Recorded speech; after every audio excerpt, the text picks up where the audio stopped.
Hello, sweet friends. This is Gina. Welcome to the Rebookery channel. I know it has been a long time since I have done a video.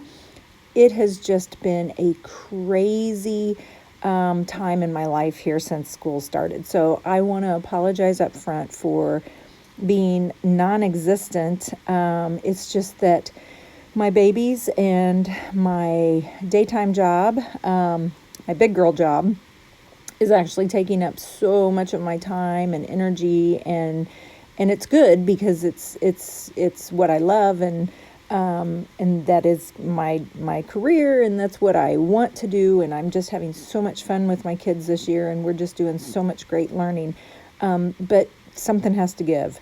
So I apologize for being non-existent, and I'm hoping when October starts that things might slow down a little bit and I'll be able to have more of a presence back on the art side of my life. So this is an art journal spread that I'm going to share with you guys today that I did a few weeks ago, I don't know, maybe 3 or 4 weeks ago. And I actually did the right-hand side while I was sitting outside. I think it was a Saturday night, and we were sitting out. We have a fire pit, and we were sitting out by the fire pit, and I just had a tub of markers, and then there were just some little bits of paper, and I sat there and just played around with markers and paper until the sun actually went down. And it was fun, and it was relaxing, and there just wasn't any, there was no story to it. It was just me playing around. So I then attempted on the left-hand side to try to recreate the fire, because I've tried to take pictures of our fire pit before, but it just doesn't work. It's like me taking pictures of the moon. What I see and what comes up on my camera are two totally different things. So I felt like it would be easier if I just tried to draw it. So trying to always improve my drawing skills, I tried to sketch the fire pit, and I was really pleased with what I ended up with. So then the next day, I was like, okay, well, I've got this fire pit here. I would love to go ahead and recreate the rest of what happened that night after the sun went down.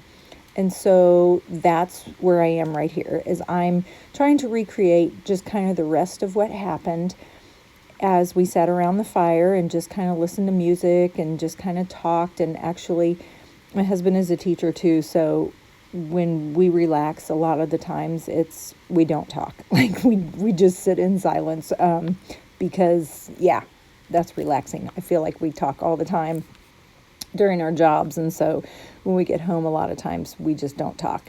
So I wanted to recreate how the fire looked after the sun went down, and the sky was just really dark that night. It was just a really super dark night. And once the sun went down, there were a lot of stars in the sky. And so I just kind of wanted to show that. There were also, a lot of airplanes and probably satellites and things that were streaking through the sky that night. And I just kind of wanted to replicate that. And so I went to one of my favorite books, The Friendly Book, and it has some of the most gorgeous illustrations. I've talked about it many, many times. But I wanted to use this one page, and I've used it in a couple different journal spreads throughout my journaling. I know it's in one of my bigger journals when I first started art journaling, but it's this one about, it's called I Like Stars, and it's a poem about stars. But there's this really cool, like hot air balloon thing, and I think it's like a starship. And I just thought that would be so cool to put on this, because that was kind of the feeling I had that night when I was sitting out there looking at the stars, just thinking about what I was doing at school, which I just happened to be teaching some stuff about space at about that time. And I don't know, it just kind of all came together. So the first thing I did was I cut out the images I wanted to use. I also cut out the text, the actual poem. And now I want to darken that back page. And so I just took the cool blue star illustration that came from that page, and I just tore it up and put it as the background. And then I needed to make the whole page kind of blend together. So I just used some dark paint, and then I used some glitter paint, and I kind of smudged some over on the right hand side to kind of make those two pages go together. And so here's where I am right now, is I'm getting ready to put that hot air balloon starship thing on here. And so it just, I don't know, it's just one of the most beautiful images in any picture book ever. The illustrations are by Garth Williams, and he has done a lot of children's books illustrations. One of the first books that I ever encountered with his illustrations was the Little House on the Prairie books, and he was the illustrator of that. But this is a Margaret Wise Brown's book. It's called The Friendly Book. It also goes by another title, and for the life of me right now, I haven't had enough coffee and I cannot think of what the other title is. But anyway, I've had it for sale in my shop a couple of times. Right now, I don't know that I have any copies of it, but it's just a treasure. It is absolutely a treasure. So using the illustrations are always so fun, and I don't like to waste any of them. So you're going to see, like, I have little pieces that will be down at the bottom that are just parts of that page in the book or parts of another page in the book, and I refuse to let them go to the trash, so I'll cut them up and I'll find a little place for them. So right now what I'm doing is just gluing on the poem, and I put it, kind of linear. I made it, nice and straight and vertical. And then after I did this, I kind of decided, nah, that's not working for me. So while my glue is still juicy, I go back and I try to angle them, and it actually works, and I like it better angled, a lot better angled. Whenever I try to line things up, it just never works for me. So I find that if I always angle something and make it look purposely not straight, it just makes me much happier. So yeah, here's where I go and I try to fix the rest of them and angle the rest of them. Whenever I am journaling, I get glue and paint, and oh my gosh, like, it is just everywhere. My fingers are so sticky and gooey, which is part of the reason why I do not have pretty fingers. I used to have longer fingernails and I would paint them and, all that stuff. And then I started doing art journaling and art and scrapbooking, and I was like, okay, this is ridiculous. I spent all this time fixing my fingers and making them look pretty, and I can't do my art. And so I just made the decision that, okay, I don't have time to mess with these nails. And so they're short and my fingers are always coated with paint, and I'll go to school and I'll have like glitter stuck to my fingernails because it just will not come off. And I'm okay with that. So once I got all of that done over on that left-hand side, I started to go back and work on this right-hand side because I was like, okay, I need to make more of a connection between the two. And so these were just some stars that I had die cut out of some old Golden Book covers, and I didn't want them to be that thick, so I just pulled them apart and kind of, I call it splicing. I kind of spliced them so that I would only have like one layer of all that chipboard. And I just found some different places to put them around here. I added some foil stars. I always like to add foil stars. And just kind of worked between the two pages.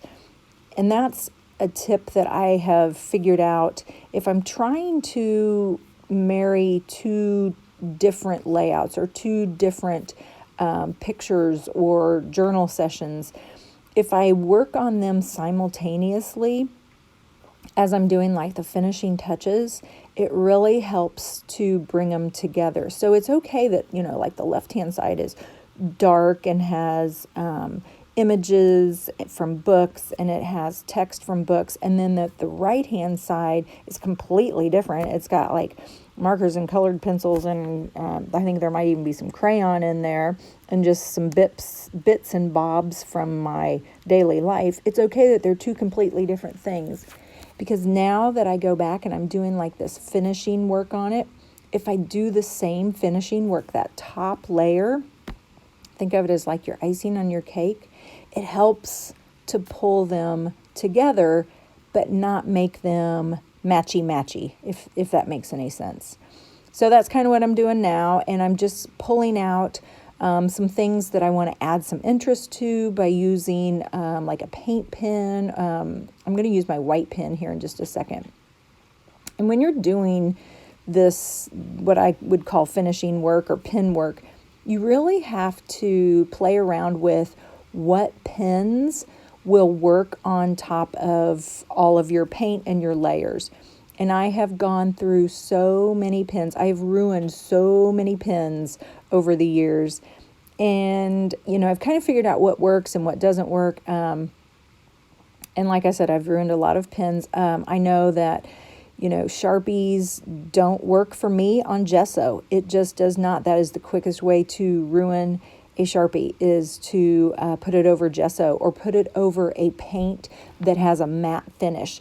Don't try it. Just take my word for it, because you will ruin your Sharpies. The paint will get collected up into the tip of the Sharpie, and unless you immediately go and try to get the paint out, it will harden, and then does not matter how much ink is inside your Sharpie. It could be a brand new Sharpie, but it is done. And I can't tell you how many Sharpies I've done that to. Gel pens will work really well because they are very fluid and they will glide over the top of your surface. Ballpoint, that's why I love those ballpoint ink pens, because they glide over the top. You want something that's going to glide over all of that work that you've done, all of that texture and that paint, and you want it to be able to dry as that top layer. It's not necessarily something that you want to sink in. You want it to stick up there on the top. So I try to steer clear of anything that is felt tipped when I'm working on paint or collage, just because felt does not work the way something that is very fluid and juicy will work. So again, you can try it if you want, but don't just take my word for it. You'll kind of figure it out. The more you do this process, the more you'll figure out what pens will work, and paint pens and things like that. So here's my finished product, and I love, love, love this, and this just makes me happy because it takes me back to that night. It shows some evidence of what we did that weekend and some music that we listened to, and then I was able to get some creativity out. So guys, thank you for hanging out with me today. I hope you enjoyed this video. I hope you are healthy. I hope you are happy, and I hope you do something creative today. Until next time, I will see you later. Bye-bye.